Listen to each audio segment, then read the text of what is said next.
Hello, everybody. Welcome tonight again. Not Gridiron Gladiators, but Evolution. We are getting near the end of the season, my friends, and this season has just gone completely just flown on by us here this year.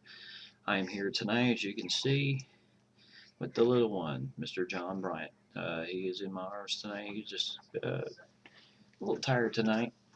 Didn't really want to hang around with mommy tonight. He want to hang around with daddy. So here's one of the reasons why sometimes I may miss a game. Him right here. He's a sweetheart, and I love him very much. I love all my kids, um, but he is sweet as anything. As you can see, he's wide awake right now. I'm just hoping that maybe along the line, hopefully he'll fall asleep. Hopefully, that's the plan. But other than that, and as we go on with the show tonight, yeah, he may make some noise and all that fun stuff, but that's the whole joy of it. Here we are, week 13, last week of the regular season. And then after that, we got rest of the regular season to go. And then we got championship week, and then we have the bowl picture. So we will get a more interesting idea of where everybody's going to go in the bowl picture and stuff like that. So I'm going to start off with Indy Colt 79, his Wyoming Cowboys team. He won a very tough game, very low scoring, but that's kind of how sometimes it happens with Air Force. They play a pretty good stout defense for that team. So let's see what goes from there. But anyway, Indy Colts and his Wyoming Cowboys won 17-6 over Air Force. So good game by Indy Colts as he won a very impressive game there, and good win there. He is currently 8-4 now on the season. He's more than bowl eligible, and it's just a matter of where he will go in the bowl picture from there. Next up is the Oklahoma State Cowboys, Zickery running that horse, and he's really done them well with that team. Currently 8-2 right now. They were off last week, so nice little break for them. And this week they get Texas Tech as they go Lubbock, Texas for this battle. So should be a good and interesting game all the way for this team as they continue to finish strong in the standings and all that fun stuff. So we'll see from there. Kent State Golden Flashes. I'd say RY2 just had his hands full with this game, with this team all the way. Last week he lost to Big Bear and San Diego State 33-10. Obviously the talent level was a little bit more than on Big Bear's side than it was on Kent State. I have a feeling RY2 is going to get this team rolling again and get them in a better picture. Next up is the Miami University Redhawks, Semi-24, and what a turnaround he has done with this team. Right now, they beat Bowling Green last week, 24-7, and so that puts them at 6-5 on the year. They are now bowl eligible, and this week they get the Ohio Bobcats. So right now it will be interesting to see what does happen with the team as it'll be a battle of 6-5 teams for these two guys here, and it should be a very interesting battle there. Sox and Gators, UCF. Well, what can you say? They just keep on winning as they roll up SMU 56-24. Major rout in that game as they just manhandled the Mustangs and or AKA Pony Express and just murdered them. Right now, he is currently 11-0, still sitting fifth in the top 25. He's still hoping that some of the other top three teams will lose some games here down toward the end. So hopefully his team can move up. He's still very much looking at possible national title shot, but that can only happen if the 2, 3, and 4 ranked teams lose. And right now, with those teams in the front, it doesn't seem like that's going to happen very much anytime soon. So we'll just have to see what happens there. UAB Blazers and Indy Ballin, great job here, my friend. You are just getting this thing going now. They're currently 6-4. They are now bowl eligible. First time in Indy Ballin's history as head coach of UAB Blazers. Great job, my friend, as they beat Houston 28-21. And this week they get East Carolina for their matchup, so it should be a very interesting battle there as they get ready for the season all outright and everything. Yes, I know.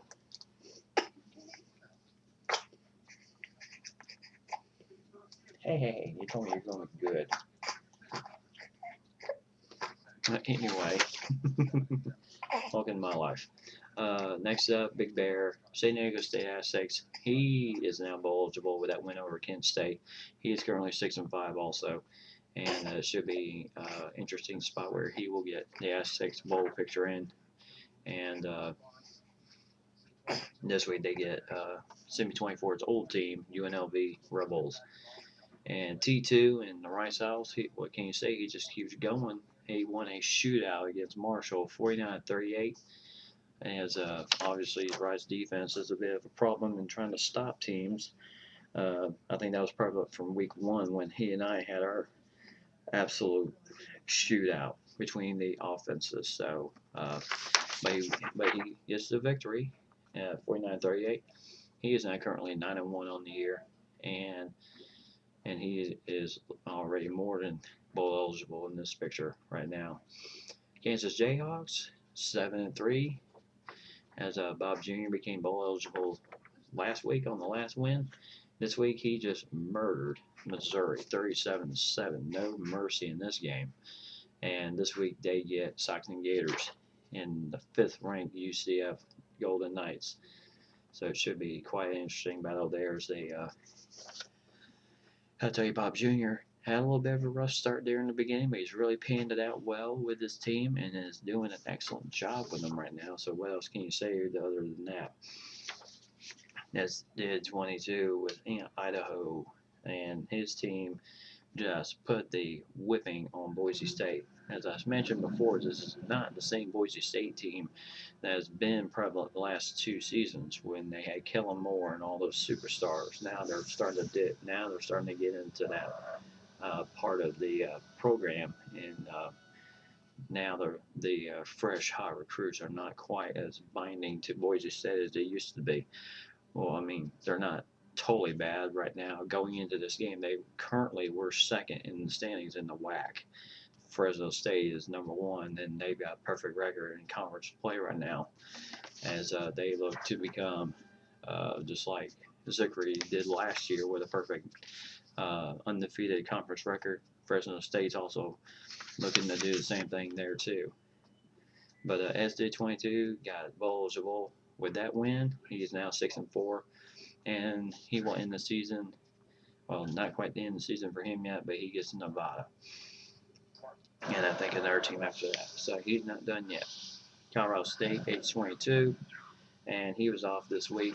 He gets the 8-2 Utah Utes this week. Should be a good matchup there between those two teams. Always a physical game when you play Utah. They play physical ball, so we'll have to see how 8-22 does in that matchup. And my Hawaii Warriors. What can I say? They have surprised me this year. We beat Clemson 28-14. Yes, I will mention that again. We beat Clemson 28-14. It looked a little rough there in the beginning. We scored first, and then they scored, and it looked like, oh, well, what else can happen? And then after that, they scored to go ahead. Actually, we scored to go ahead on a beautiful interception by my linebacker, and then they tied it right up. Just no problem there. But then the problem was near halftime, they gave us too much time to work with, and we went right down the field and scored again before halftime to pull ahead 21-14. And then we added another touchdown later in the game, 28-14. Our defense held the ropes. We forced 3 interceptions and 2 sacks on their quarterback, as my defense just played absolutely lights out in this game. What can I say? They must be trying to win it for me since they know that I'm leaving at the end of the season. But what a way to put up a absolute awesome performance in this game, as we are now currently 7-4. We became eligible the previous week with that win. And actually the week before that, before we lost Idaho. But so now we're 7-4 on the year, and currently we were 3rd in the WAC standings, And with Boise State losing, it will be interesting to see where the standings finish up now with that picture.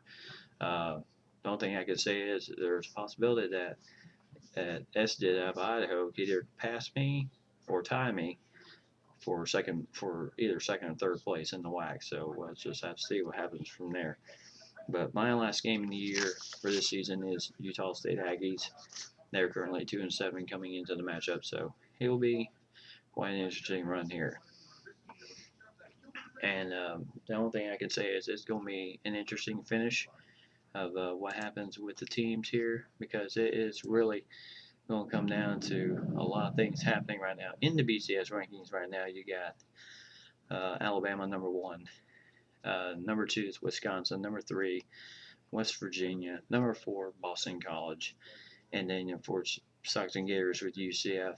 UCF is hoping that either Wisconsin, West Virginia, and Boston College all fall during these last few weeks of the season, so that they can wrap it, so that they can slide in that number 2 spot and maybe play Alabama for the title. That's a big if right now, coming out of the rankings right now, and I think Stockton Gators is kind of hoping for that picture to kind of maybe happen for them. But we'll just have to see from there. Season's getting, after week 13, you got 14, 15, and then you got the bowl week. So 2 more weeks. And Stockton Gators, like I said, these last 3 weeks, he's hoping the 2, 3, and 4 teams go down so that his team can slide up and maybe into that BCS national title picture against Alabama. And the only thing I can say is he better have his boys ready for Alabama, because they are deceptively quick and very good on defense, as he already found that out playing against me in another dynasty with Alabama, and he had Florida, and that thing was a battle too. But it will be an interesting battle towards the finish. So other than that, gentlemen, I bid you, that does it for this week's games and the recap. Thank you again, everybody at Evolution, for letting me come in and do the show for all you guys. It's been an absolute pleasure doing it for you guys as I wrap up the season. And my last show will be the bowl results, which will lead into the off season, and then it'll kind of end from there. But until then, I will see you all the next time, and have yourselves a great holiday season. Remember, Christmas is on Saturday this year. Make sure, hopefully, you've gotten all your shopping done and everything like that, and all that fun stuff. I know I have. But other than that, have yourselves a great holiday season, and I will see you guys after Christmas. So, talk to you later.